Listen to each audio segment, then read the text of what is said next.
Orang-orang desa menyebutnya Nini Hitam. Sosok nenek tua yang konon menjadi penunggu hutan angker di balik Bukit Kelam. Tak ada yang tahu dari mana asalnya. Tapi setiap kali seseorang hilang di hutan itu, penduduk hanya berkata, dia diambil Nini Hitam. Rambutnya panjang menjuntai seperti akar pohon, kulitnya pucat kehijauan seperti lumut, dan matanya, dua lubang hitam dalam yang tampak seperti tak berujung.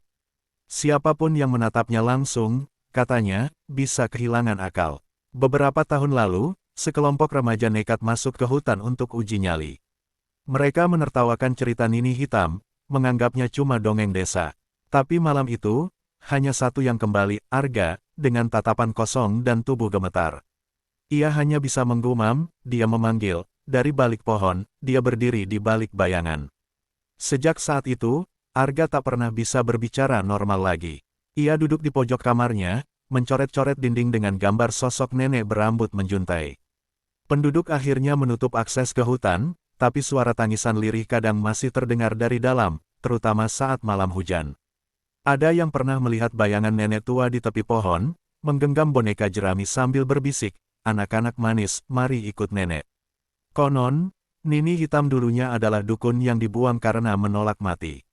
Ia mengikat jiwanya ke dalam akar-akar pohon, dan menjadikan hutan sebagai tubuh barunya. Ia lapar, bukan akan makanan, tapi akan jiwa-jiwa muda yang berani datang tanpa izin. Dan bila kau melihat dedaunan bergerak padahal tak ada angin, mungkin itu dia. Sedang mendekat. Sepekan setelah Arga ditemukan linglung, penduduk desa dikejutkan oleh kabar lain. Jenazah teman-teman Arga, Tama, Wulan, dan Gito, ditemukan tergeletak di tepi sungai dalam hutan. Wajah mereka pucat, mulut menganga seperti hendak berteriak, tapi tak ada luka sedikit pun di tubuh mereka. Seolah-olah, jiwa mereka dicabut perlahan-lahan. Yang membuat merinding adalah posisi tubuh mereka membentuk simbol lingkaran, dan di tengahnya, ada boneka dari ranting dan rambut manusia. Rambutnya panjang, kelam, dan masih basah. Warga mulai panik. Mereka membawa sesajen, menabur bunga 7 rupa di perbatasan hutan, dan memanggil dukun tua bernama Kisantra untuk mengunci jalan masuk ke hutan. Tapi saat Kisantra sedang melakukan ritual itu, angin mendadak berhenti. Hening, langit berubah kelabu meski belum sore. Kisantra berhenti membaca mantra dan menatap lekat-lekat ke dalam hutan. Aku bisa merasakan napasnya, gumamnya. Dia terbangun. Malam itu, Kisantra mendatangi rumah kepala desa. Ia menceritakan sebuah kisah lama, yang bahkan tidak semua orang tua desa tahu.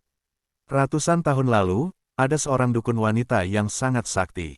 Namanya Nimas Ratna, seorang penyembuh sekaligus penjaga hutan. Tapi ketika penjajah datang, mereka membakar hutan dan membunuh orang-orang yang dianggap membangkang. Nimas Ratna dituduh sebagai pembawa sial dan dikutuk oleh warga sendiri. Ia dibakar hidup-hidup di tengah hutan. Namun sebelum napas terakhirnya, ia bersumpah, jiwaku akan menetap di akar bumi, dan anak-anakku akan datang kepadaku. Dan begitulah, dari abu dan dendam, lahir sosok yang kini dikenal sebagai Nini Hitam.